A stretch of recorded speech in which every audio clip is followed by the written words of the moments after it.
सिंधुदुर्गमध्ये बोलताना मंत्री नितेश राणे यांनी विविध राजकीय आणि सामाजिक मुद्द्यांवर आपली भूमिका मांडली. कोंढवा परिसरासंदर्भात बोलताना त्यांनी लोकसंख्यात्मक बदल आणि स्थानिक परिस्थितीबाबत चिंता व्यक्त केली. तसेच पक्षाच्या पदाधिकाऱ्यांच्या वक्तव्यांना पाठिंबा दर्शवला.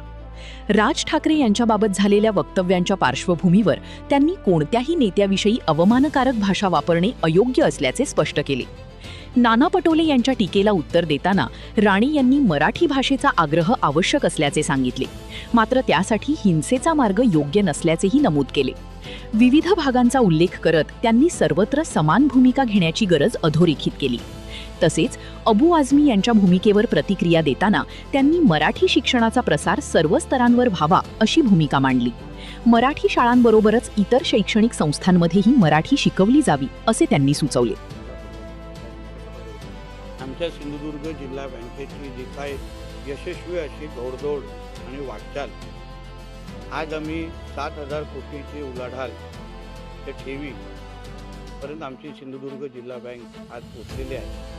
आमचे अध्यक्ष चेअरमॅन सन्मान्य मुनीश दळवीजी आणि आमचं पूर्ण संचालक मंडळ अतिशय पारदर्शक पद्धतीने आणि एक आदर्श जिल्हा बँक कशी असावी हे कोणाला पाहायचं असेल, अनुभवायचं असेल तर त्याचं उत्तम उदाहरण आमचं सिंधुदुर्ग जिल्हा बँक आहे. आणि आज आमच्या शिरगाव शाखेचं स्थलांतरण सोहळा आज तिथे पार पाडला. 40 कोटीची उलाढाल आमच्या इकडची ही शाखा करते.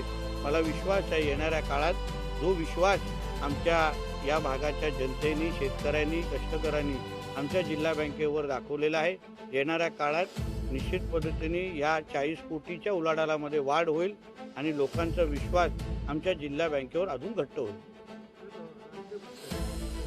कोंढवा परिसरात भाजप पदाधिकाऱ्यांनी पाकिस्तानची करत म्हणून संबोधलंय. भाजप पदाधिकाऱ्यांवर कारवाई करायची मागणी होते. कोणाचे? कोंढवामध्ये, हां, पुण्यातील कोंढवामध्ये सर्वेश मेहेंदळे पाकिस्तानची कराची आहे कोंढवा. नाही, पण त्याच्यामध्ये चुकीचं काय आहे? तुम्ही कधी कोंढव्यामध्ये गेलेला आहात का? तिथे दुर्बीण लावून हिंदूला शोधायला लागतंय.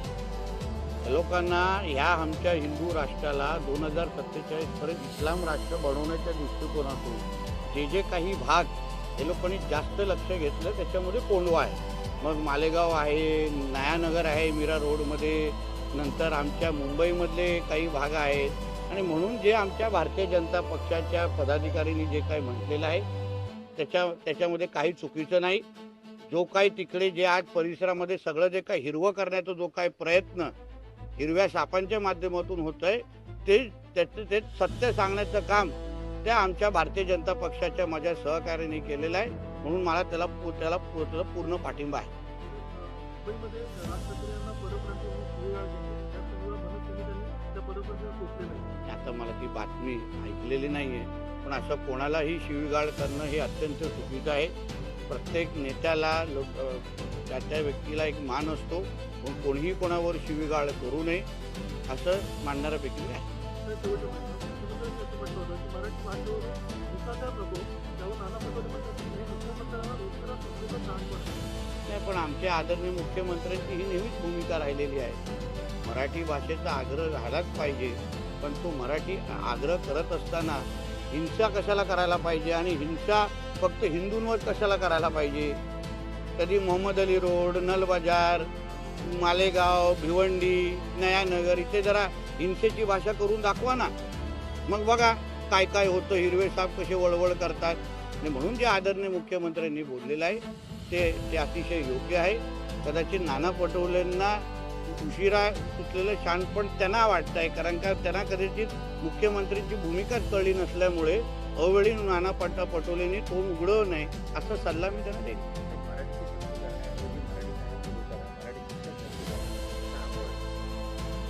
हो, नक्की करू ना, पण त्याच्या पहिले तुमचे जे काही गोलटोपी दाढीवाले आहेत त्यांना पण थोडं मराठी शिकवा.